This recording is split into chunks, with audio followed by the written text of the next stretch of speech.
Hello people, how you all. तो आज हमारे 2021 जून से जो पेपर हैं वो स्टार्ट करने हैं। हमें बुक का पेज नंबर 224 खोलिए।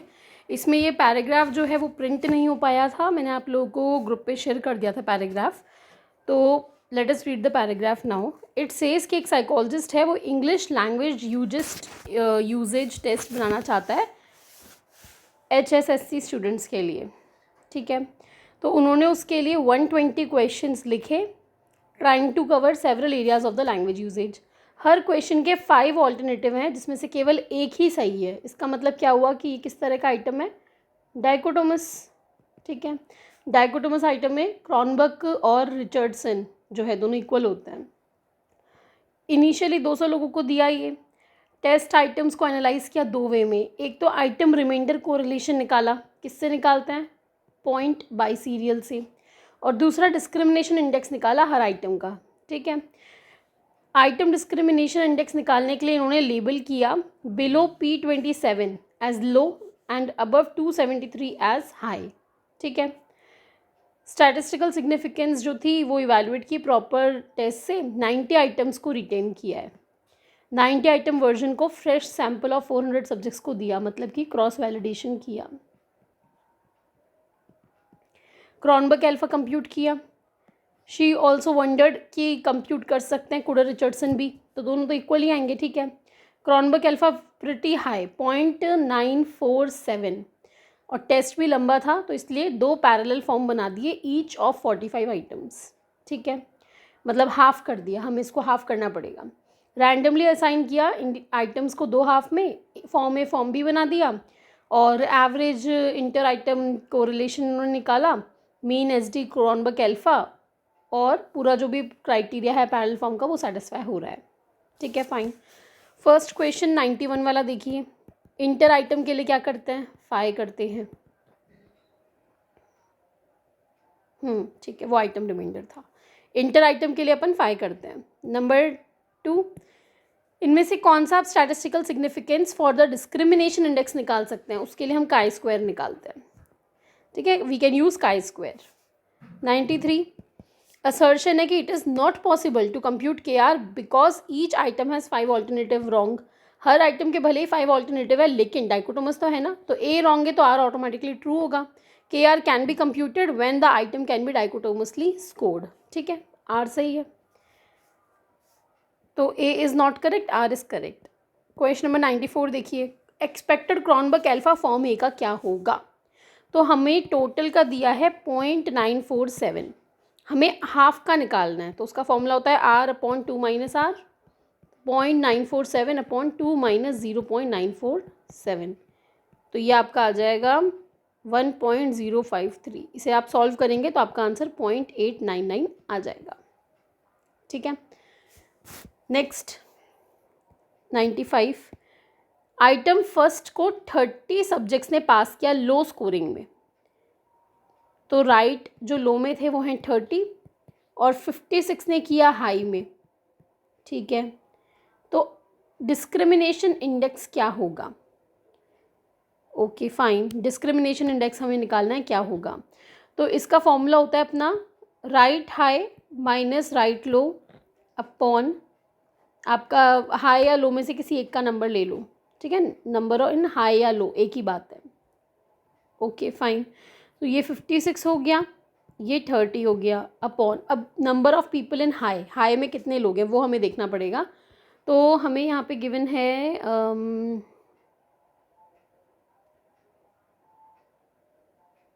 नहीं, हमें सिर्फ ये गिवन है कि 200 लोगों पे उसने लगाया और 27%। ठीक है, तो 27% ऑफ 200 निकालिए।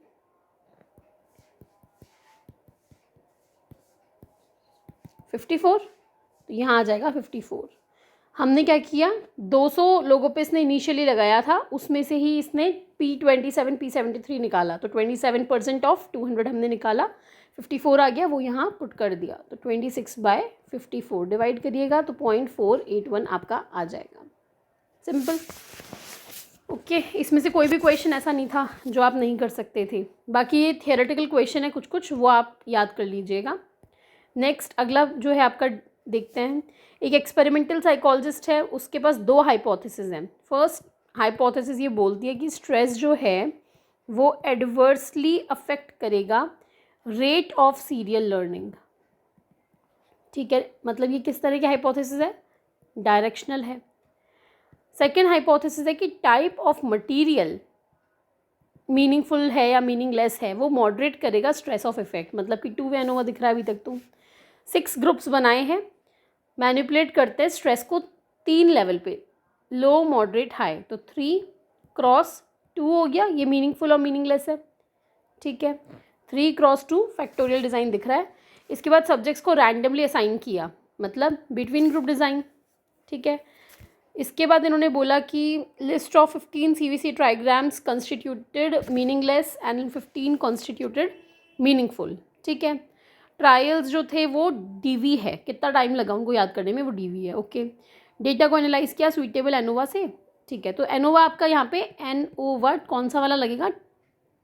3 क्रॉस 2 एनोवा क्या बोलते हैं इसको, फैक्टोरियल। 3 क्रॉस 2 फैक्टोरियल डिज़ाइन है ये आपका। ठीक है, बैलेंस्ड एंड बैलेंस्ड है वो हमें अभी नहीं पता, क्योंकि हमें नंबर ऑफ पीपल नहीं पता, हमें ग्रुप पता है 3 2 6 ग्रुप है यहाँ पे। ठीक है, अब इसमें कुछ कुछ फाइंडिंग दी आपको। Ratio of largest to smallest deviation of the 6 group are reasonably close to 1। इसका मतलब क्या हुआ? स्टैंडर्ड डेविएशन का जो रेशियो है लार्जेस्ट टू स्मॉलेस्ट का, वो रीजनेबली 1 के बराबर है, मतलब अप्रॉक्सीमेटली इक्वल है। इसका मतलब फर्स्ट फाइंडिंग ये बताती है कि homogeneity of variance is satisfied. Second वाला क्या बोल रहा है? Degree of freedom for error variance हमें 135 दिया है। फॉर्मूला क्या होता है एरर का? बिटवीन ग्रुप में n-k होता है, तो मतलब n-k हमें 135 गिवन है। n हमें पता नहीं, k हमें पता है 6 है। 6 यहाँ माइनस का है, वहाँ जा करके क्या हो जाएगा आपका? प्लस का हो जाएगा। तो n इज इक्वल टू 141, ये आपका n आ गया। ठीक है, फाइन। इसके बाद में आपको क्या गिवन है? F ratio effect of stress का 0.05 है। तो एफ क्योंकि 0.05 है तो मतलब ये इनसिग्निफिकेंट है इफेक्ट ऑफ स्ट्रेस का।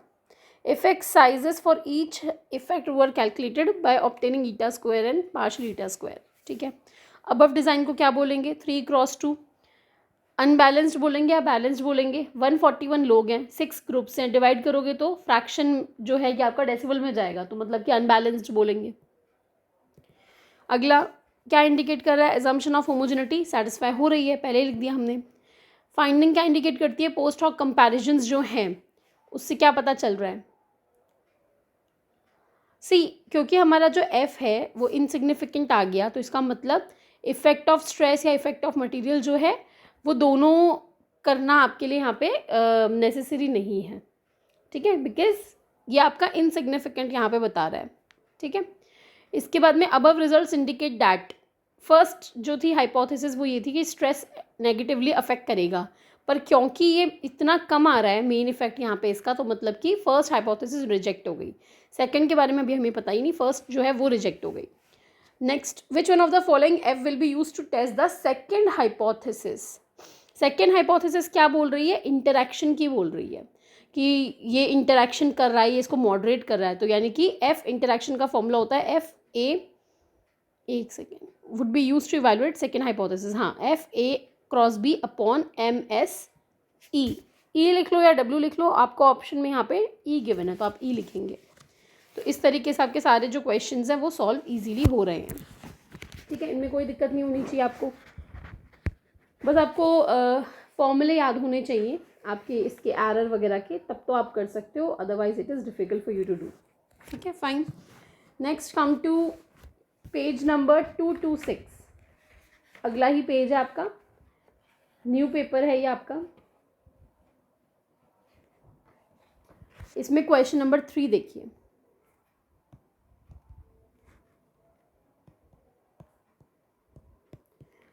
Eight which difficulty level the item can make highest differentiation. ये कल ही मैंने आपको बताया था, एक क्वेश्चन ऐसा आया था पहले भी, 0.50 पे हाइएस्ट डिस्क्रिमिनेशन होता है। ठीक है, फाइन। 14th क्वेश्चन देखिए। एक रिसर्चर इंटरेस्टेड था वेरीफाई करने के लिए effect of 3 IV on 2 DV। अब यहाँ पे IV पे ध्यान मत दीजिए, यहाँ पे DV2 हो गए, तो जहाँ DV2 हो गए वहाँ पे हम लगाएंगे मैनोवा। ठीक है, नेक्स्ट पेज देखिए, क्वेश्चन नंबर 23। रिसर्चर ने 10 सब्जेक्ट्स लिए 4 कंडीशंस पे रिपीटेडली, मतलब कि आपका ये एक तरीके से रिपीटेड मेजर डिज़ाइन है। तो डिग्री ऑफ फ्रीडम एरर का क्या होगा, तो एरर का N-1 K-1 होता है for with in group design. तो ये विद इन की बात कर रहा है ना रिपीट बोल के, तो 10-1 4-1 9 3 27।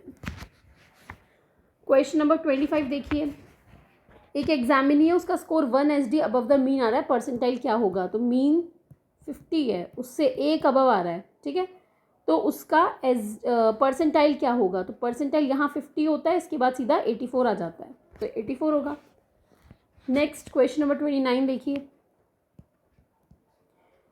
इसमें ये बोल रहा है कि स्टैंडर्ड रिग्रेशन कोएफिशिएंट को किससे डिपिक्ट करते हैं, तो बीटा से करते हैं। कई बार बुक्स में बी लिखा होता है, बट इसका ओरिजिनल जो सिंबल है वो बीटा है, बी नहीं है। क्वेश्चन नंबर 26 भी देख लीजिए, इनमें से कौन सा नॉर्मल प्रोबेबिलिटी कर्व को अप्लाई नहीं होता, बायलेटरलिटी सिमेट्रिकल होता है, बेल शेप्ड होता है, स्क्यूनेस 0 होती है, कुर्टोसिस 0 नहीं होता, कुर्टोसिस इसका 3 होता है। ठीक है, ओके फाइन, आगे बढ़ते हैं। Next come to page number 230, question number 56। Median क्या होगा, तो मीडियन निकालने के लिए सबसे पहले इनको अरेंज कीजिए असेंडिंग ऑर्डर में या डिसेंडिंग में, किसी में भी कर सकते हैं। अब देखिए 3 4 5 6 7 8 8 है, तो आपको बीच के लेने पड़ेंगे, बीच के ये दो बीच में आ रहे हैं, 15 और 20, इनका एवरेज निकाल दीजिए, तो ये आपका आ जाएगा 35/2 यानी कि 17.5। ठीक है, फाइन, आगे बढ़िए, कम टू पेज नंबर 234।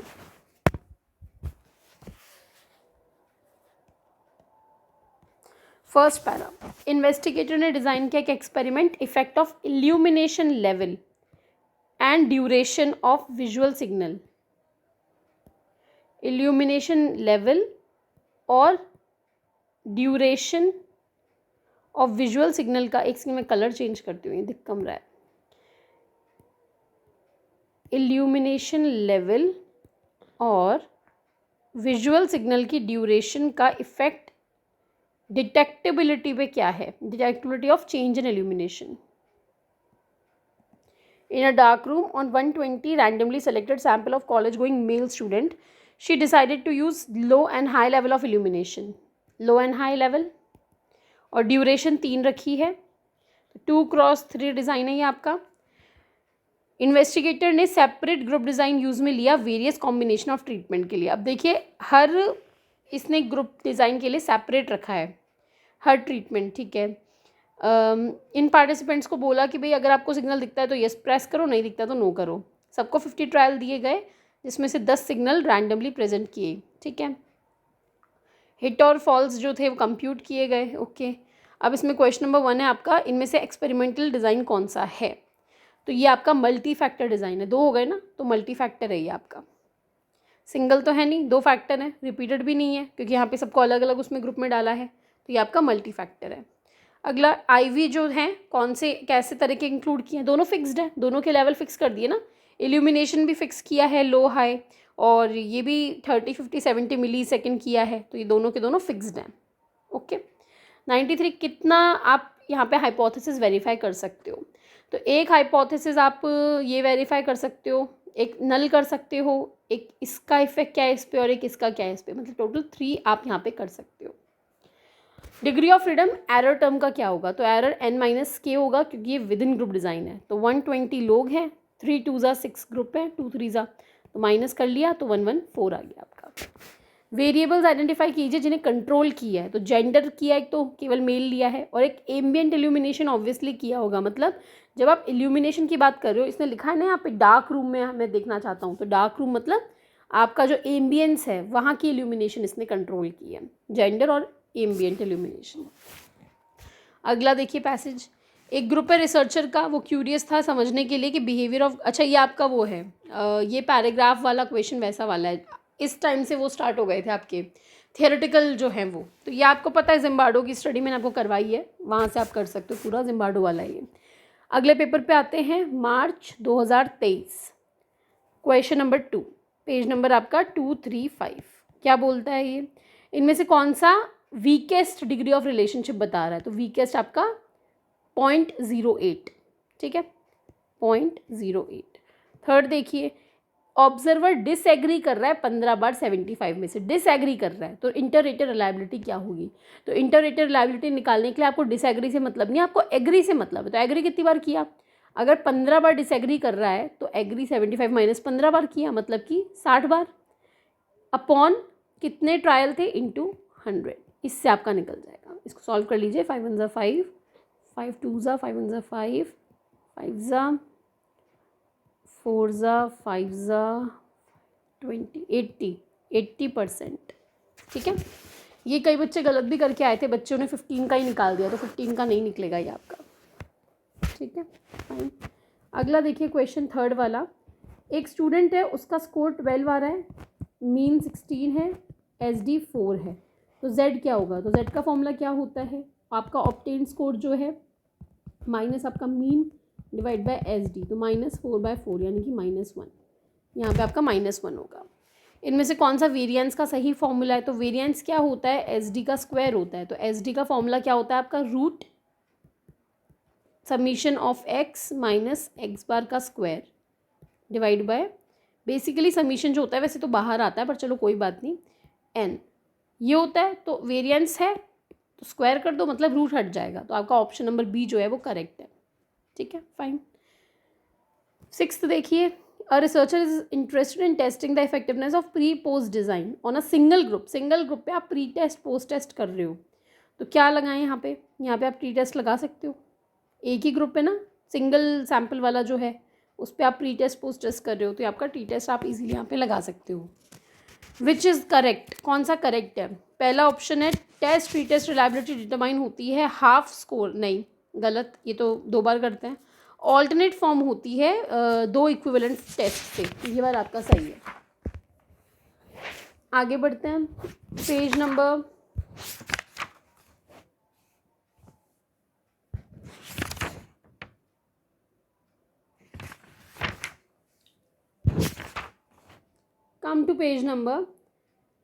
245। एक एक्सपेरिमेंटर है, उन्होंने देखना था कि effect of social support on wellbeing, social support का वेलबींग पे क्या फ़र्क पड़ता है। स्टूडेंट्स को लिया, जिस स्कूल में वो वर्क कर रहे हैं वहीं के स्टूडेंट्स को लिया, और देखा बाद में role of gender on the relationship between, बाद में जेंडर का भी रोल देखा है। हाइपोथेसिस थी कि strength of relationship between social support and wellbeing would change when the gender variable is included, ठीक है। After collecting the data, normal distribution of scores was confirmed. Normal distribution है, मतलब वही एक तरीके से हाइपोथेसिस वो वाली वेरिएंस वाली जो कहीं ना कहीं हो रही है। रिजल्ट लेकिन हाइपोथेसिस के अकॉर्डिंग नहीं थे, मतलब जेंडर का रोल नहीं पाया गया होगा, ठीक है। डिज़ाइन कैसा है, तो यहाँ पे बेसिकली आप क्या कर रहे हो, यहाँ पे आप रिग्रेशन लगाओगे, ये आपका कोरिलेशन डिज़ाइन है, क्योंकि जेंडर एक IV नहीं हो सकता, जेंडर एक प्रेडिक्टर वेरिएबल है आपका, ठीक है। तो यहाँ पे आप कोरिलेशन लगाओगे। सैम्पलिंग कैसे करी है, पर्पसिव की है, अपनी जो उनका पर्पस था उसके हिसाब से की है, उनको स्टूडेंट्स पे काम करना था, वहाँ से लिया उन्होंने। अगर यहाँ ऑप्शन देता कन्वीनियंस का तो अपन कन्वीनियंस भी बोल सकते थे, बट यहाँ पर्पसिव दिया है तो पर्पसिव करेंगे।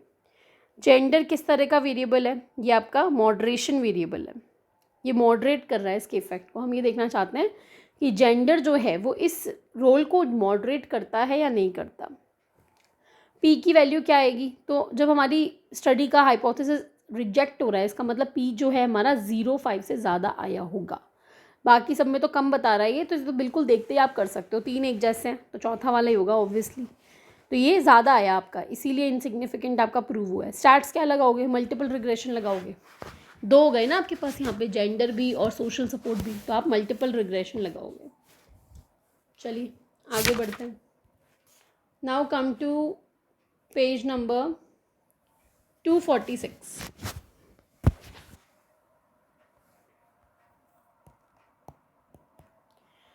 क्वेश्चन नंबर 5, एक स्टडी करनी है आंगनवाड़ी वर्कर्स पे, रैंडमली 5 डिस्ट्रिक्ट सेलेक्ट किए हैं, मतलब एरिया की बात कर रहा है, एरिया सेलेक्ट किया ना, तो एरिया मतलब एरिया और क्लस्टर सैम्पलिंग। क्वेश्चन नंबर 6 देखिए, एक स्पोर्ट्स साइकोलॉजिस्ट है, उसको बायोग्राफिकल स्टडी करनी है, writing and recording the experience of a hockey legend. तो ये नैरेटिव हुआ, बायोग्राफी पढ़ाया हुआ है आपको। 7th देखिए, present article describe a qualitative study of the career development of 16 prominent highly achieving Indian women across 6 occupational field. Our overall aim was to explore critical influences of the career development of these women, particularly those related to their attainment. ठीक है, तो ये किस तरह की study हुई? यहाँ पे आप बेसिकली एक तरीके से ग्राउंडेड थियोरी आप कर रहे हो। ग्राउंडेड कैसे हुई? आप बाकी ऑप्शन देखो। फिनोमिनोलॉजिकल मतलब किसी एक लिव्ड एक्सपीरियंस की स्टडी कर रहे हैं, तो ऐसा तो नहीं है। हम तो पूरा एक्सप्लोर करना चाहते हैं उनका ओवरऑल, ठीक है, तो ये तो नहीं है। एथनोग्राफिक तब होती है आप किसी एक पर्टिकुलर कल्चर वगैरह की स्टडी करो, वो भी नहीं है। केस स्टडी तब होती है जब आप किसी एक पर्सन की ही स्टडी डेप्थ में करते, तो वो भी आप नहीं कर रहे, तो आपका ग्राउंडेड है ये। अगला, standard deviation of sampling distribution is known as sampling error. जब आप सैम्पलिंग डिस्ट्रीब्यूशन के एसडी की बात करते हो तो एक तरीके से आपका सैम्पलिंग एरर होता है। ओके फाइन, आगे बढ़ते हैं। 11th देखिए,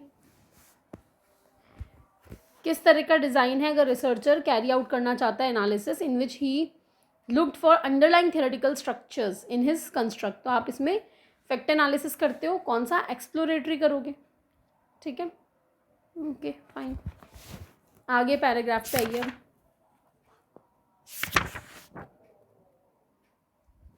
पेज नंबर 249 पे आइए, इस पर भी 2-3 क्वेश्चन मुझे दिख रहा है।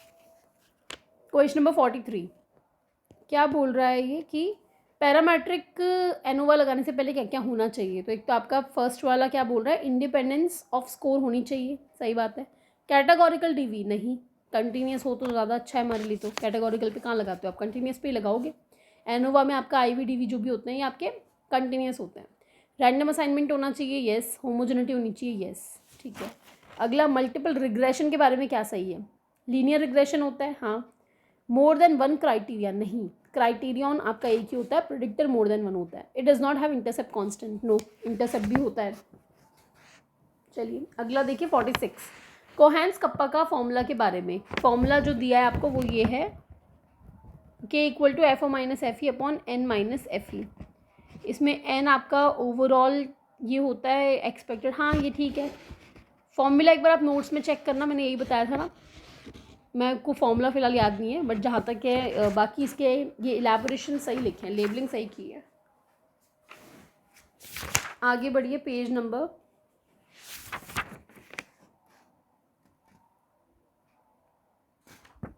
253, क्वेश्चन नंबर 77, एक्शन रिसर्च। ये पेपर 1 में भी पूछा जाता है, इसका सिक्वेंस इसका होता है प्लान, एक्ट, ऑब्जर्व, रिफ्लेक्ट। चलिए अब आ जाइए फाइनली पेज नंबर 255, आपका पैराग्राफ। क्वेश्चन नंबर 90 से एक स्टडी की गई देखने के लिए कि पार्टिसिपेशन इन मेडिटेशन इन्फ्लुएंस करता है वेलबींग। मेडिटेशन का वेलबींग पे क्या रोल है? कुछ स्टूडेंट्स थे, उनको लिया जिन्होंने कभी मेडिटेशन में पहले पार्टिसिपेट नहीं किया, ठीक है, लेकिन अब करना चाहते हैं, तो उनको पहले वेलबींग स्केल दिया बिफोर मेडिटेशन, फिर 2 महीने बाद दोबारा मेडिटेशन, पहले 2 महीने तक मेडिटेशन करवा के फिर उनको दोबारा टेस्ट वीक लगाया। वेलबींग मेजर किया इंटरनल स्केल से, हायर स्कोर आ रहे थे, ठीक है। स्कोर्स जो थे स्केल के नॉर्मली डिस्ट्रीब्यूटेड थे, मतलब होमोजेनिटी एक्सेप्ट हो रही है यहाँ पे। स्कोर्स आपको दिए हैं। डिग्री ऑफ फ्रीडम क्या है? तो यहाँ पे गिन लो कितने लोग हैं, 1 2 3 4 5 6 7 लोग हैं, तो डिग्री ऑफ फ्रीडम क्या हो जाएगी? 7 - 1 6। n-1 क्यों लगाया? रिपीटेड मेजर है क्योंकि। स्टैट्स कौन सी लगाएं? तो यहाँ पे आप कोरिलेटेड टी लगाएंगे। कोरिलेटेड का मतलब क्या हुआ? एक तरीके से आपका वही रिपीटेड वाला जो है उसी को कोरिलेटेड बोल सकते हो आप, ठीक है, ओके। और इसके अलावा आपका rejection of null hypothesis indicates. 1 minute, पहली बात तो यहाँ पे टी मेरे हिसाब से तो लगना नहीं चाहिए क्योंकि यहाँ पे सैम्पल आपका बहुत कम है, 6 ही तो लोग हैं, उस पर आप कैसे लगा रहे हो? बट आई थिंक आंसर की में आपको आंसर सी ही दिया था, मैं जब चेक करके बताती हूँ। 92, हाँ आंसर सी ही है। देखा जाए तो वैसे तो टी लगना नहीं चाहिए। कोई बात नहीं, ठीक है, कोरिलेटेड लगाएंगे हम क्योंकि पेयर्ड सैम्पल है। रिजेक्शन ऑफ नल का मतलब क्या है? इसका मतलब ये कि मेडिटेशन में अगर आप पार्टिसिपेट करते हो तो वेलबींग में उसका फ़र्क आएगा। फर्स्ट सही है। डायरेक्शनल के बारे में क्या सही है? डायरेक्शनल में से कौन सी है? तो इफेक्ट होगा, ये तो नॉन डायरेक्शनल है। पॉजिटिव इफेक्ट होगा, ये डायरेक्शनल है, ठीक है। इंटरवल के बारे में क्या सही है? इंटरवल में क्या होता है? इंटरवल में ट्रू ज़ीरो नहीं होता, बाकी आइडेंटिटी, मैग्नीट्यूड और इक्वल साइज ये सारा होगा, ठीक है, फाइन। इसके बाद अगला आपका थ्योरेटिकल है, इसको रहने दीजिए, आगे आइए। Now come to page number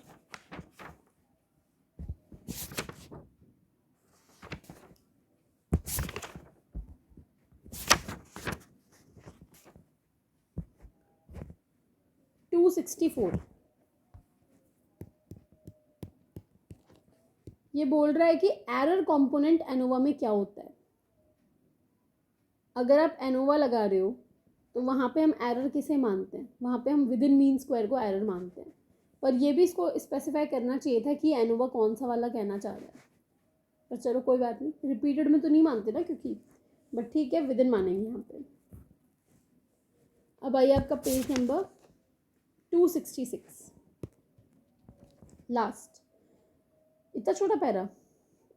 एक रिसर्चर ने स्टडी किया वेरिएबल को जो डिटरमाइन करते हैं पोस्ट ट्रेसमेटिक, ये ट्रॉमेटिक बोलना चाह रहा है, post traumatic growth in the husbands of breast cancer survivor. Husbands पे स्टडी कर रहा है, ठीक है।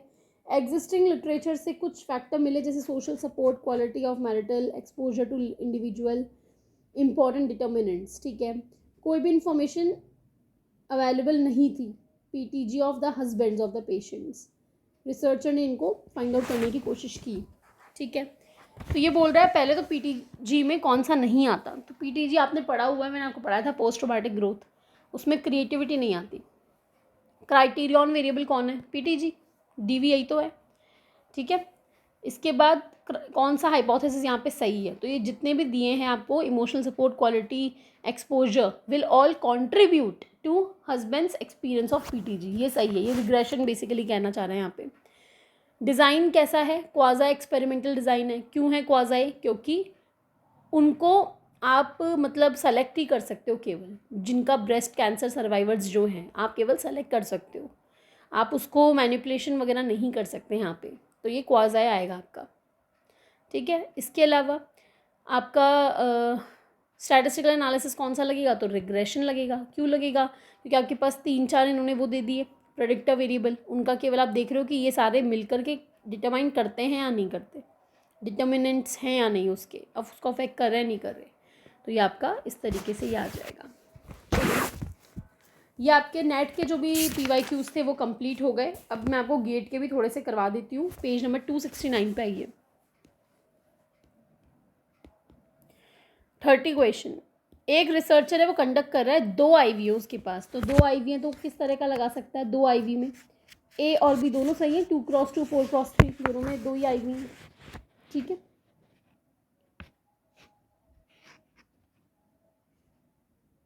ओके फाइन, आगे बढ़िए। Page number 271, construct validity. First question किससे थ्रू असेस होती है? कंस्ट्रक्ट आपके कन्वर्जेंट और डिस्क्रिमिनेंट से होती है, ठीक है। 9th, रिसर्च डिज़ाइन जिसमें सेवरल एज ग्रुप्स हैं उनको एक ही समय पे स्टडी किया जाता है, वो क्रॉस सेक्शनल होता है आपका, ठीक है। अगला पेज नंबर 272, क्वेश्चन नंबर 18, स्वामी का टेस्ट स्कोर आया 190, मीन था 150, SD था 25, Z निकालो। तो अभी क्या था इक्वेशन? 190 माइनस 150 डिवाइड बाई 25, 40/25, ये आपका आ जाएगा 1.6। अगला देखिए, मैनोवा के बारे में कौन सी बातें सही हैं? First option, more than 2 group on 1 IV, नहीं, मैनोवा आपका मोर देन 2 IV पे लगता है, 2 और more than 2। Test the mean difference for more than 2 group across several DV, ठीक है, सही है। मैनोवा जो है DV आपके 2 या 2 से ज़्यादा होने चाहिए, IV कितने भी उससे फ़र्क नहीं पड़ता, DV आपके 2 या 2 से ज़्यादा होने चाहिए, तो B सही है एक तो। C, IV is measured on nominal scale, DV is measured on interval या रेशियो स्केल, ये भी सही है। आगे बढ़िए, आपका पेज नंबर 273 पे देखिए। Question number 38, exploratory fact analysis के बारे में कौन सी बात सही है? इससे आप रिड्यूस करते हो लार्ज नंबर ऑफ वेरिएबल को फ्यू फैक्टर्स में, सही है। रिसर्च इन्वेस्टिगेट करता है कंसेप्ट्स को जो डायरेक्टली मेजर नहीं हो पाते इजीली, ठीक है। मैक्सिमम कॉमन वेरिएंस निकालता है सारे वेरिएबल से, उनको कॉमन स्कोर में डालता है, ठीक है। Technique use to verify factor structure of a set of observe variable, नहीं ऐसा नहीं है, आपका ABC सही है। 39, if you want to examine difference between work value of employ in public and private sector and relationship of work value with employ engagement, what would be the appropriate statistics? तो इसमें आप क्या लगाओगे? F लगा लो, T लगा लो, Pearson R लगा लो, correlation भी निकाल सकते हो और बाकी आप यहाँ पे डायरेक्ट कंपैरिजन भी यहाँ पे कर सकते हो, ठीक है। Now come to page number 275, non parametric के बारे में कौन सी बात सही है? ये डिस्ट्रीब्यूशन फ्री होता है नॉन पैरामेट्रिक, इंटरवल डेटा करता है नहीं। इससे आप क्या करते हो? ऑर्डिनल करते हो। वैसे देखा जाए तो इंटरवल भी किया जा सकता है, बट नहीं, इंटरवल नहीं किया जाएगा। एग्जाम्पशन जो हमने पढ़े थे उसमें क्लियरली मेंशन था कि पैरामेट्रिक में आपका कंटिन्यूस होता है और नॉन पैरामेट्रिक में आपका कैटेगोरिकल होता है, और इसमें आपका ऑर्डिनल होता है always except for chi square. Chi square में नॉमिनल होता है, ठीक है। ये कंपेयर करता है मीन्स को नहीं, ये मीडियन को कंपेयर करता है, ठीक है। आगे बढ़िए। 20th, अगर आप रिसर्च स्टडीज़ को रेप्लिकेट करते हो तो क्या पता चलता है? रिलायबिलिटी, कंसिस्टेंसी तो देखते हैं उसमें, रेप्लिकेट ही तो करते हैं। Now come to page number 277, question number 39, इसमें ये बोल रहा है विद इन में सम ऑफ स्क्वायर 54 है, इसने वैल्यूज़ दिया, आपको F निकालना है। तो F का फॉर्मूला क्या होता है आप तो ये बताओ। F का फॉर्मूला होता है आपका mean of sum divide by आपका एरर का सम, ठीक है। Mean of sum between upon error, तो बिटवीन का आपका 18 दिया है, एरर का आपका 5 दिया है। इसने डिग्री ऑफ फ्रीडम और ये सब केवल आपको कंफ्यूज करने के लिए कहीं ना कहीं दिया है, इससे हमें मतलब नहीं है, हमें डायरेक्ट फॉर्मूला लगाना है। अगर ये चीज़ नहीं दी होती तो हम उससे वो चीज़ निकालते, बट यहाँ हमें ऑलरेडी दी हुई है। तो 15/5 3.6, okay fine. Last paper of GATE, page number 278, second question, strongest relationship कौन सा है? तो 0.86 वाला है। क्वेश्चन नंबर 6, अगर एक कोर्ट एक्विट कर दे क्रिमिनल को क्योंकि उसको एविडेंस नहीं मिला, और जिसको जो विक्टिम है उसको 2 साल दे दिया जेल क्योंकि उसको, एक मिनट क्या बोल रहा है ये, if a court acquits the criminal for lack of evidence and sentences, अच्छा ये कहना चाह रहा है कि क्रिमिनल को तो छोड़ दिया और जो बेगुनाह था उसको सजा दे दी क्योंकि उनको वो नहीं मिले एविडेंस। तो किस तरह का एरर हुआ? तो देखो पहले वाले में जो क्रिमिनल था उसको छोड़ दिया, तो क्रिमिनल एक्चुअल में क्रिमिनल था। यहाँ पे मतलब कि हम ये बोले कि नल जो है वो हमारा फॉल्स था, नल जो था वो फॉल्स था। नल मतलब क्रिमिनल जो है उसने कोई गुनाह नहीं किया, ये बात फॉल्स थी, उसने तो किया था ना, एविडेंस नहीं मिला। तो यानी कि पहले में तो हमने क्या किया, टाइप सेकेंड एरर किया, फॉल्स नल था लेकिन हमने उसको एक्सेप्ट कर लिया।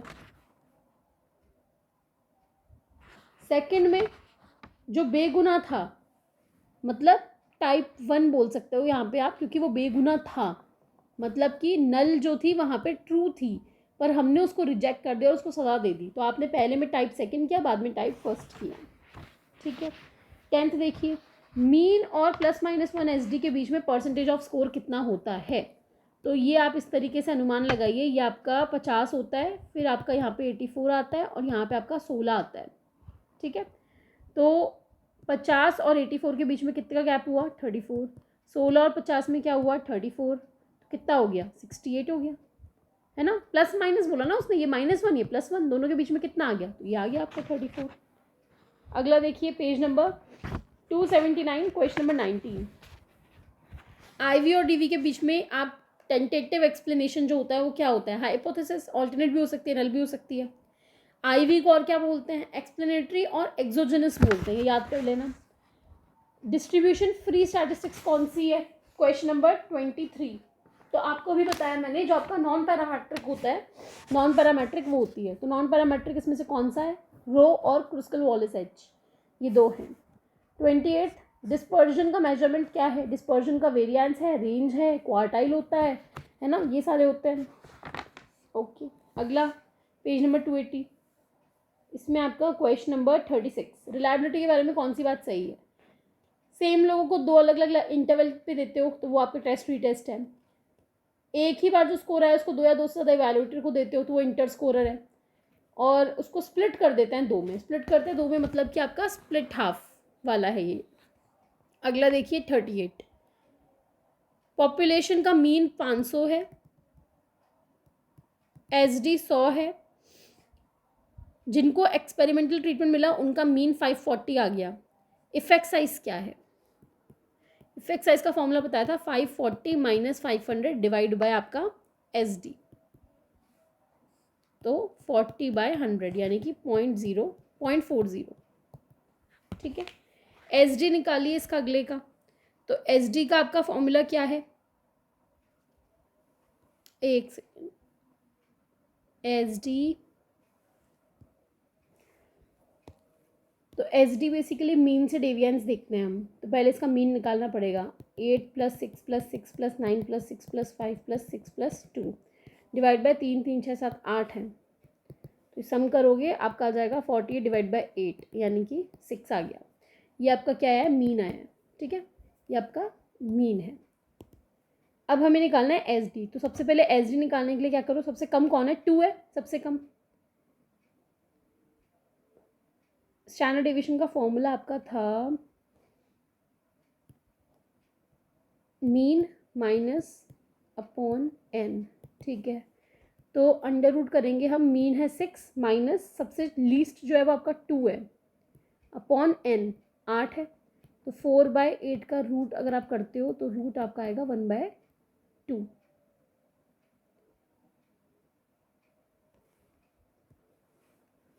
तो यहाँ पे हमको सारे एक साथ लेने पड़ेंगे। 1 मिनट, सबका समीशन होता है ना फॉर्मूले में, समीशन, तो हमें सबको एक साथ लेना पड़ेगा। तो बेसिकली हम क्या करेंगे, यहाँ पे अंडर रूट में हमारा मीन है 6, पहला ऑब्जर्वेशन है 8 डिवाइड बाय नंबर ऑफ भी 8 है। ठीक है, इसका हमें स्क्वायर करना पड़ेगा ऊपर वाले का, यहाँ फॉर्मूले में स्क्वायर भी नहीं लगाया था। ठीक है, प्लस 6 माइनस अगला 6 ही है, इसका भी स्क्वायर, इसके बाद वाला भी 6 ही है, इसका भी स्क्वायर, इसके बाद 9 है, 6 माइनस 9 का स्क्वायर बाय 8, इसके बाद 6 है, फिर इसके बाद में 5 है, इसके बाद 6 है और इसके बाद 2 है। तो ये आपका आ गया -2 का स्क्वायर 4/8, ये 0 आ गया, ये 0 आ गया। ये आपका -3 का स्क्वायर 9/8 प्लस ये 0 आ गया, प्लस 1 का स्क्वायर 1/8 प्लस 0 आ गया, प्लस लास्ट में क्या है, 6 माइनस 2 यानी कि 4 4 4 ज़ा 16/8। ठीक है, 1/2 प्लस 9/8 प्लस 1/8 प्लस 16/8, 16/8 को, या फिर चलिए इसको भी मत काटिए, आपको भी एलसीएम में फिर इजी रहेगा।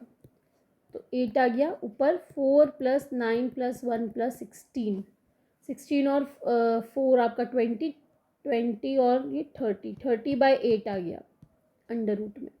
ठीक है, इसको काटते हैं, 2 के टेबल में 2 4 ज़ा और 2 15 ज़ा, तो ये आपका आ गया अंडर रूट 4 3 ज़ा 12.30 बचाना 6 8 9 4 ज़ा 36 30 7 28 25 3.75 का अंडर रूट आया है।